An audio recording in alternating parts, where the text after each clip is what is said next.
Forgotten, the Frozen North, Chapter 1, Blueprints. Are you absolutely sure about this? Sunny Star Scout asked Mystic Cinnamon, owner and fellow curator of Maritime Bay's Museum of Equestrian History, as they stood outside the entrance of the building. Honestly, were you expecting me to say no? Mystic asked as he turned to lock the front doors. Well, no, but I honestly wasn't expecting you to give me that kind of funding for the expedition either.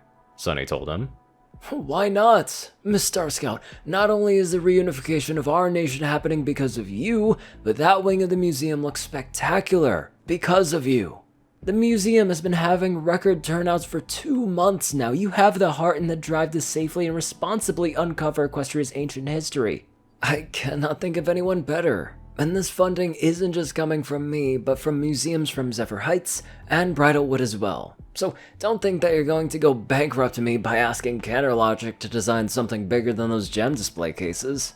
Besides, I don't think you'll be going anywhere quite so suddenly. You still need a safe way to not only get there, but get back as well. So you don't want to be late for your appointment at Canterlogic.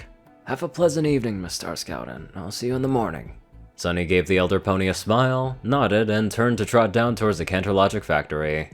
The second shift would be ending within the hour, so she wanted to get there before the owner Phyllis Cloverleaf went home for the evening. Even now, nearly 3 months after magic had returned to Equestria and reunification had begun, Sunny still felt pride swelling when she walked the streets of her hometown and saw unicorns and Pegasi visiting locations all over town. She had even heard talks of Canterlogic expanding and offering to help build neighborhoods further inland to help accommodate any population increases. Making it clear that she was welcome absolutely anytime, Phyllis had provided Sunny with an access badge, to avoid the hassle of filling out a form for a visitor's pass. So she came to the main gate, dug said pass out of her saddlebags, and put it up to the scanner. The indicator light blinked green, and the turnstile let her proceed up to the main concourse. Once inside the factory proper, she began making her way towards Phyllis's office, and didn't get 50 feet down the corridor before running into Toots, the stout director of Canterlogic's Research and Development. Evening, Sunny. Phyllis mentioned having a quick appointment with you before she headed out. On your way there now? Yep. Sunny answered, nodding. Actually, do you have a few minutes as well? This involves R&D. Oh, well in that case, let's not waste any time, Toots said, turning and walking alongside her as they made their way to Canterlogic's main production floor. So, how have things been in the past couple of months? Sunny asked as they made their way to production. Oh, couldn't be more exciting. We've got more unicorns and Pegasi working here now, and we've even got ongoing talks about contracts for starting trade with Zephyr Heights and Bridalwood. Our construction wing is even talking about getting some of the ancient roadways repaired and maintained, Toots told her. What about the ancient railways? According to one of my dad's maps, they were spread out all across the entire continent. Sunny asked. That I wouldn't be as hopeful on finding, Toots answered, remembering his trip to the museum, seeing the images of tracks and passenger trains. Those railroad tracks were made out of wood and iron. They would certainly have to be maintained and replaced every few years. Left abandoned, the wood would certainly rot away after a few decades, and I can only assume that if any of the iron remains, it has almost certainly been overgrown by the surrounding ground. Toots let Sunny ascend the steel steps to Phyllis's office first, and was right behind her as they turned 90 degrees to the left hallway up at the corner, up to the door where she knocked. Come in, please. Immediately came the reply from Canterlogic's owner. Sunny turned the door handle and opened the door to the second floor office, revealing Phyllis Cloverleaf, owner of Canterlogic, and at a smaller desk adjacent to hers, her son, Sprout. Good afternoon, Sunny. Phyllis greeted. Good afternoon, Phyllis. Sprout. Sunny replied, acknowledging the younger stallion who had taken a part-time job here at Canterlogic, for some extra bits when he wasn't retraining as Hitch's deputy. What can we do for you today? Whenever Sunny Star Scout visits, I know R&D is about to get exciting, Phyllis said, getting an immediate nod of agreement from Toots. Sunny sat in one of the visitors' chairs on the other side of Phyllis's desk, with Toots taking the one next to her, and she dug into her saddlebag, coming out with a laminated piece of parchment, which she laid down on the desk. So, the museums have secured funding to make the trek to the northern Arctic region to search for any remains of the Crystal Empire, Sunny announced, tapping a hoof on the top of the ancient map. Both Phyllis and Toots leaned forward to get a closer look at the documents. Because of the distance and climate, I'm hoping that Canterlogic can provide a means of transportation to get there and back safely. That's quite the distance. I don't know if any pony has been up there in ages, Phyllis replied, looking at the map. Yep, that's the exciting part. I'm also hoping that the climate will have helped the preservation of artifacts.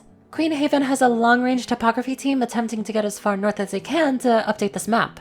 I can't believe I'm going to say this, but I think a good foundation would be Sprout's vehicle. Sunny told her. Sprout, who had been sipping at a glass of water, went into a coughing fit as the last swallow went down the wrong tube upon hearing that. I mean, not exactly like that, but the base concept is the same. A cockpit that is protected from the elements, wheels that can handle rough terrain, fuel efficient, cargo space for consumables, and in case of emergencies, a way to signal for help. Sunny described the basic needs for the project. I can see where you're coming from. Sugar Cube, did you put the blueprints for your... whatever it was called in the archives?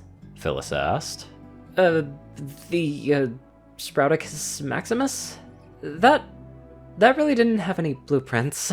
Sprout answered nervously, clearly a little perturbed at the memory. Phyllis's expression became dumbfounded as she turned to Toots. Seriously? She asked her R&D director.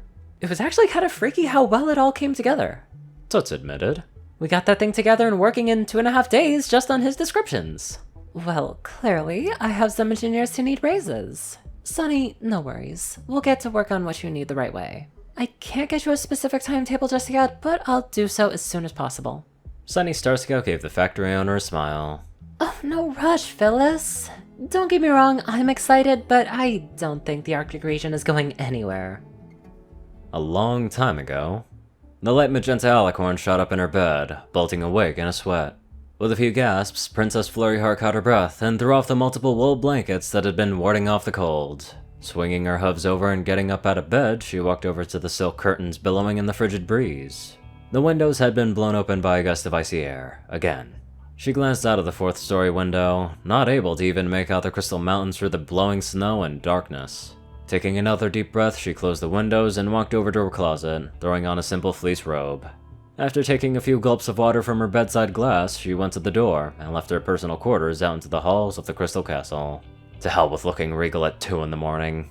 She barely acknowledged the patrolling guards that she passed on her way downstairs. Going down another flight of stairs, she passed through the double doors to the castle foyer on the ground floor, which was ironically dozens of meters above the actual ground.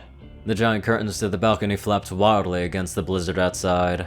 Slowly she stepped up to the foyer centerpiece, the 2 inverting diamond pedestals between which the Empire's most sacred treasure floated, glowing faintly in the dim ambience of the foyer.